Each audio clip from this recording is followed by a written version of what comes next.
Good morning. It's good to be back with our NeoMed team for the every 2-week update. I'd like to start by first recognizing that NeoMed has lost a true friend and true supporter in the death of Dr. Jay Gershon, the 6th president of Northeast Ohio Medical University. Jay passed away in a hospital in Denver, Colorado on the 12th of November of this year. When I met with Jay before coming on as the president, Jay shared with me his story of how he came out for an interview that he wasn't completely certain he was interested in, and how he fell in love with NeoMed.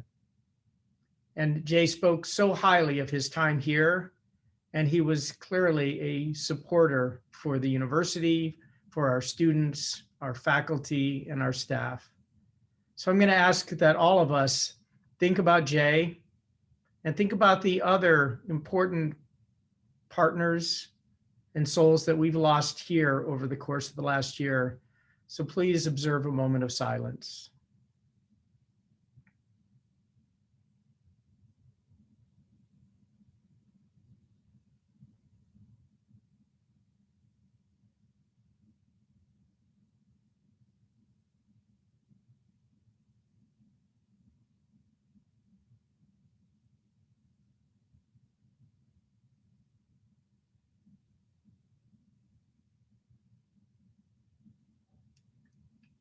Thank you. And we ask that you keep Jay's family in your prayers as they are entering into the holiday season absent an incredibly important and loving member of their family. As always, I'd like to start this off with a recognition of some of the great accomplishments of the NeoMed team. Dr. Civic was recognized with a new research grant opportunity, so congratulations to Dr. Civic. One of our students, Whitney Stolnicki, was selected as the student representative to the Association of American Medical Colleges. This is a national organization, and it's wonderful to see us having students rise to this level of leadership this early in their career. Also, Ms. Diane Beeman has been recognized for her outstanding professionalism and exemplary work performance by some of our own NeoMed team members who have been her customers over the course of the years, and wanted to make sure that we gave a shout out to Diane for her outstanding work efforts and her commitment to our team. I'd also like to recognize Dr. Elliot Mostow. Dr. Mostow has been a long-term partner of NeoMed and serves as our chairman of dermatology. Dr. Mostow has been working as an advocate for this university and pushing for us to get a tool called Visualdx, which is a national-based database that physicians and clinicians and students can use to look at images to help them in the diagnostic process.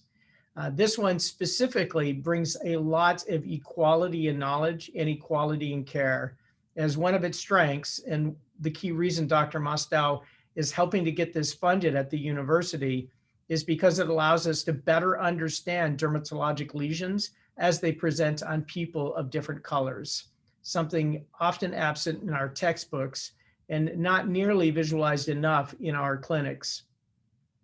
Dr. Mostow had a very grateful patient who donated money and is in a university fund, and he is allocating those dollars to support bringing this new program for all of us to be able to use. So thank you, Dr. Mostow. A big congratulations to the entire team of faculty and staff who led the Student Research Symposium that took place on Friday. It was an absolutely outstanding event where we had 88 NeoMed students who had participated in research in different areas, from basic science to translational research to clinical database, as well as the study of specific case reports.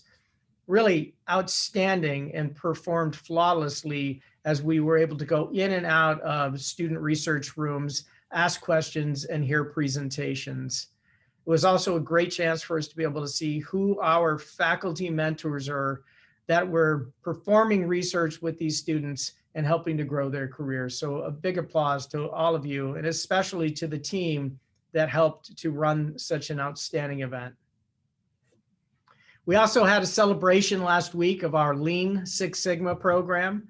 Once again, about 88 of our faculty and staff have gone through this program, working on process improvement projects from across all areas of the university. And this has been one program that's received a significant of acclaim through recognition of all of those who participated, in noting what a great program it is and what an outstanding job that Sarah Brickley has done putting this together. And now also being joined by Samantha, who is assisting her with the program, Samantha Bliss. So I encourage all of you to sign up for this program. It's really an ultra high quality program. It's going to give you transferable skill sets, whether you rise to new positions at the university or you decide that you want to take the skills and opportunities that you've applied here to grow into positions elsewhere. It's something that will build you as a professional, make you better, and make you more competitive.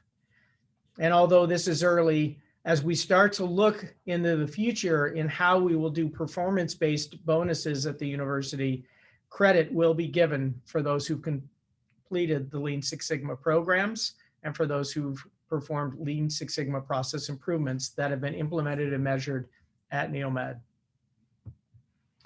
I'm excited to tell you that NeoMed has dipped its toe into clinical care for the first time in its history, not just sending students to go practice at hospital systems or having clinical faculty come teach at the university. But on Tuesday of last week, we opened the doors to our 9-patient person clinic that is on the second floor of the MOB. I had a wonderful opportunity to tour those facilities with a newly elected official in the House of Representatives for Ohio. And when we were there were already patients being seen in the clinic on that first day. This is truly a big first step for NeoMed, and this is just the beginning. We're starting small so that we can use this to better understand how we can enter into the market in a way that makes sense to improve both education, service to the community, research opportunities, and of course, to deliver high quality care in a unique way that offers more value to the patients that we serve. On a COVID-19 update, I shared with many in our community that a week ago on Monday, we had a significant increase in number of cases at the university. In fact, we had 15 new students who were positive. Not all of those students were on our campus, and a total of, I believe there were 3 new faculty or staff. Over the course of the last week, we have only had 2 new positives. So we are keeping this as controlled as we can during a time when there has been a second surge nationally and certainly within the state of Ohio. What we're doing on this campus seems to be working and working well. We've conducted free testing, and 197 people took advantage of the free testing done last Tuesday in partnership with the Ohio National Guard. Those tests were evaluated by Mako Medical, which is a nationally certified CLIA laboratory. And the results came back that of 197 tests, we had 2 positives. One of those was an employee, and one of those was somebody from the outside.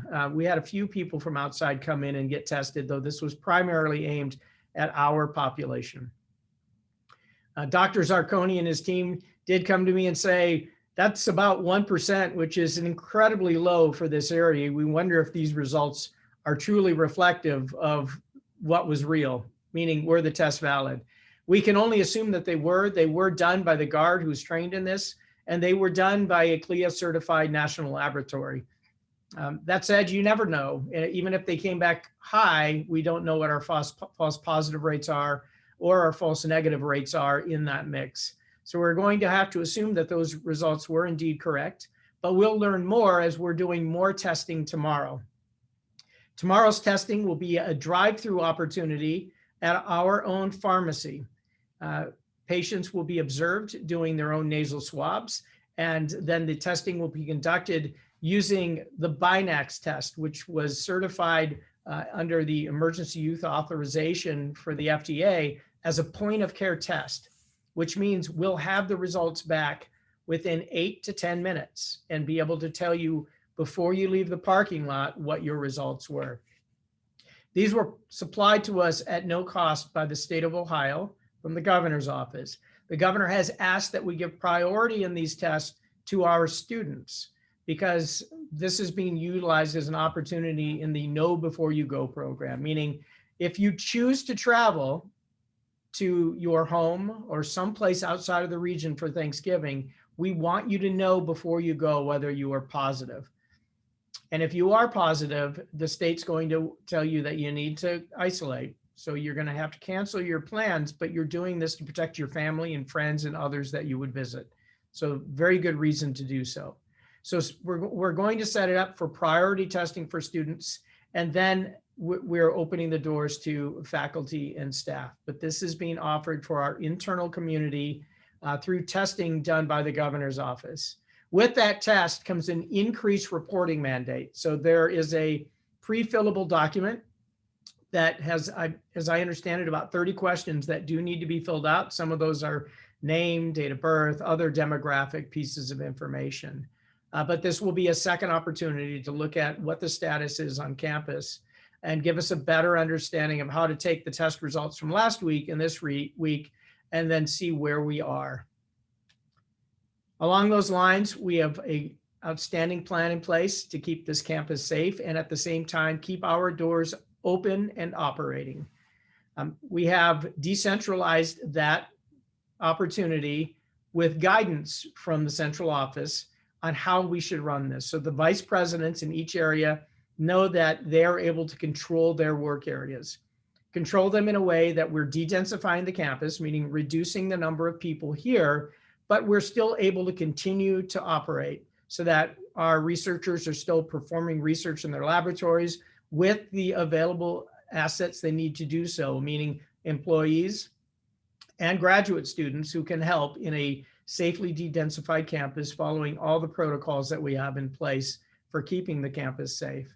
It means that unless the governor changes the policies over time, the Sequoia Gym will be open, Starbucks Coffee will still be operating, as will food service and campus services for students and for our employees. But we'll do so in a way that makes sense to be able to de-densify and provide more latitude under work at home rules. So this is not open for us to interpret. This is open for supervisors with their vice presidents to be able to make these decisions relative to their operating areas because they know what they need to do to keep us functional, but at the same time to reduce the footprint. Free COVID testing, as I noted, will be available tomorrow. And we'll likely have some additional testing available over the course of the next several weeks. However, in following the governor's guidelines, when we come back after winter break, the intent is there will be randomly selected mandatory testing for our faculty, our staff, and our students. So you'll receive a notification that we're asking you to come in as an asymptomatic individual to be tested. The governor's office is encouraging that we do a large percentage of the population, but he's mandated that it do at least 3%. And given the fact that we've had a good safety record on this campus, and the fact that it is something that can be a burden on our faculty, students, and staff, currently we are planning to do about 3%, but we may ramp that number up if more tests become available to us. And it's all just to keep this campus safe. We've done a great job and we want to continue to do a great job. So a big thank you to our COVID-19 management team who's been helping with all of these testing protocols and the safety protocols, as well as being participants at the Inter-University Council to be able to work with the other universities in setting standards for safety across the state of Ohio in higher education. And once again, also a big thank you to the pharmacy team that's helping to do the testing for us. Stepping away from the COVID topic for a few moments, I do want to recognize that this coming Tuesday is the another thanks for giving type event. It's a Giving Tuesday for those who are able to participate and assisting with key university programs and fundraising. We have three big areas that we're focusing on right now. One of those is to create a living memory of Dr. Jay Gershon. Dr. Gershon was a stalwart advocate for underrepresented minority students having more equality in getting into colleges such as the College of Medicine and the College of Pharmacy, to open up opportunities in healthcare and to provide an equal and equitable and inclusive campus. And in following his passions, we are raising money for a J.A. Gershon Underrepresented Minority Scholarship Program to live on in his memory and to support those students long term. We have two other important asks. One of those is our SOAR clinic, which is our student-run free clinic. That clinic is continuing to expand and grow and serving thousands of patients in the area who are in need. Really pleased to be able to say that for the second time, our SOAR clinic was rated best free clinic in the state of Ohio. All comers, not just student run, not just at universities, but the #1 free clinic in the state of Ohio. So really a big congratulations to that entire team and to the students who are running that clinic. Thank you. We're here also to show our support for them in helping to raise dollars so that they can continue to run that clinic successfully. And finally, the College of Pharmacy has created the Future Pharmacist Fund, which is to provide scholarships for those in need who are looking to become pharmacy students here at Neomed and then to go on to serve the state community in providing high quality pharmacy care. Before our next address, I believe, well, actually, it's going to, maybe after our next address, we have the Vitals program, which is Value, Innovation, Technology, Advocacy, Leadership, and Service as leadership elements in healthcare. And our next speaker on Thursday, December 5th in the evening at 5 p.m. is Mr. Mark Paul, president of Stryker Neurovascular, who's going to come in and talk to us about the technology and innovation components and how we work with industry to ensure we're not just increasing costs, but we're delivering high value products to improve healthcare while controlling costs. Should be an outstanding forum and presentation. A reminder that open enrollment for your benefits closes on November 29th. This is something you really should pay attention to. Get on, ensure that you do, because if you don't renew your health benefits, your dental benefits, your life insurance benefits, they can go away. And we don't want that to happen to you. So you need to get on and renew. So please make sure that you do. This is a benefit to you, our faculty and our staff, our employees, to make sure that we are giving you the benefits to take care of you and to take care of your family members. I also want to remind you that we have a campus initiative that was the brainchild of our marketing and communications team. It's called Resist the Hug. Hug, H-U-G-G, is hold back the urge to gather in groups. What we're trying to do through this initiative is to remind you that it's normal for us to want to come together over the holidays, no matter what you celebrate, to embrace your family and your friends and your community. It's what we're used to doing as we come together as people. But this year, because of the pandemic, we know that coming together in large groups and actually hugging each other puts us and our loved ones at risk, especially those loved ones that we like to visit who are in the high risk categories, often the family members who are more mature and have experienced life at a different level than we have. So we're asking you to think about this as a way to reduce COVID cases and to protect those that you care about. So once again, please practice resist the hug, meaning hold back the urge to gather in groups. And finally, on behalf of the entire university and on behalf of our Board of Trustees, we wish you all a very safe and enjoyable Thanksgiving holiday over the course of this week. And now with that, I'm going to stop and open it up to questions. Yes, the first question is, can family members of employees participate in free testing tomorrow? Yes, our intent is to allow you to on a first come, first served basis. We are going to be setting early times aside for students to meet the governor's mandate. But beyond that, we have 128 of these BINAX tests, which are these point of care tests that give us the results back in about 8 to 10 minutes. And so we'll do that until they're gone. And once they're gone, then we'll have to close the doors. Portage and surrounding counties are reporting they have increased cases. If we do not feel comfortable coming back to campus the week of December 14th, but our VPs or supervisors expecting us to do so, what do we do? Should we file a work from home request for that week? You should work with your supervisors and your vice presidents. The campus is open, and we do need to continue operations to be able to support our students and to support research. So that'll be a discussion you have with your supervisors that either gets approved or possibly disapproved by your vice presidents. We are de-densifying the campus.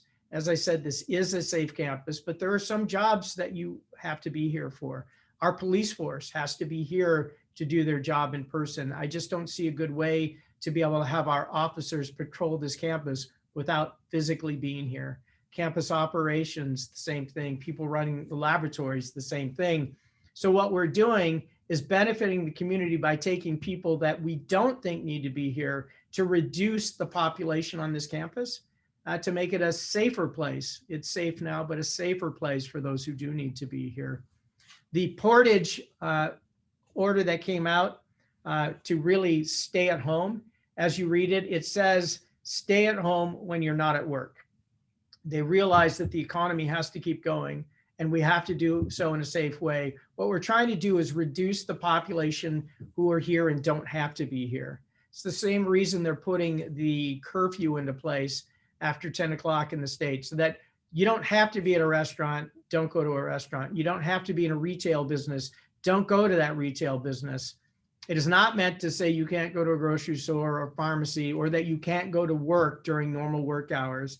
And the work hour restrictions, as set up by the state, are for retail businesses, meaning places where consumers go directly purchase. So we are going to continue to run this campus 24/7. We have a very small footprint who are here in those 10 o'clock to 5 a.m. hours. And that's, in fact, going to be restricted to operations, the police force, people who are normally scheduled to be here then.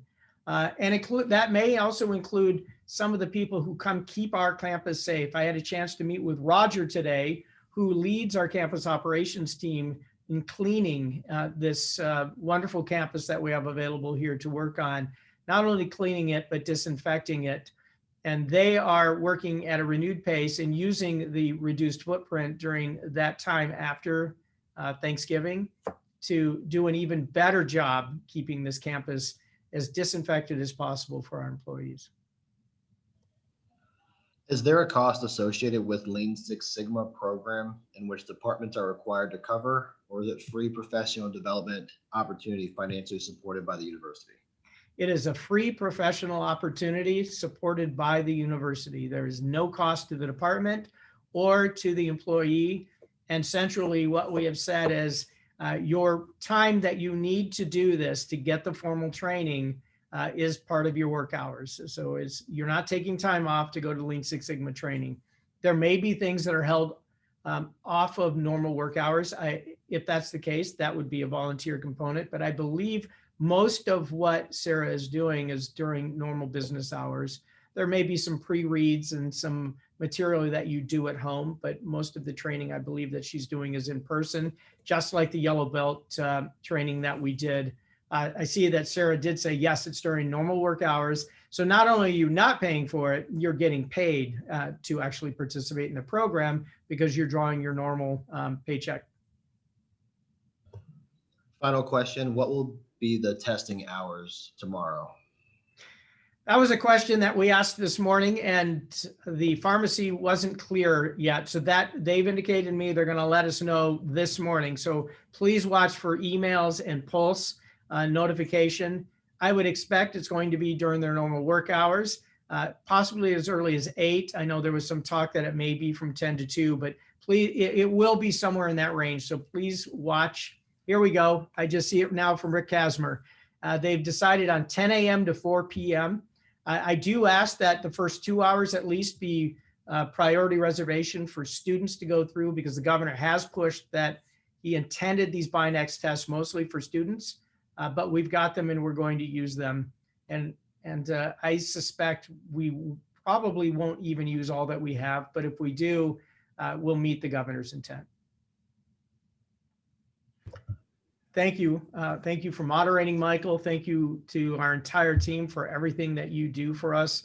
This is a great university, and we are continuing to hold our head up during a very difficult pandemic, train our students, conduct research, and remain very, very competitive for those research grants. So thank you to all of you for the support that you give us. Have a wonderful Thanksgiving.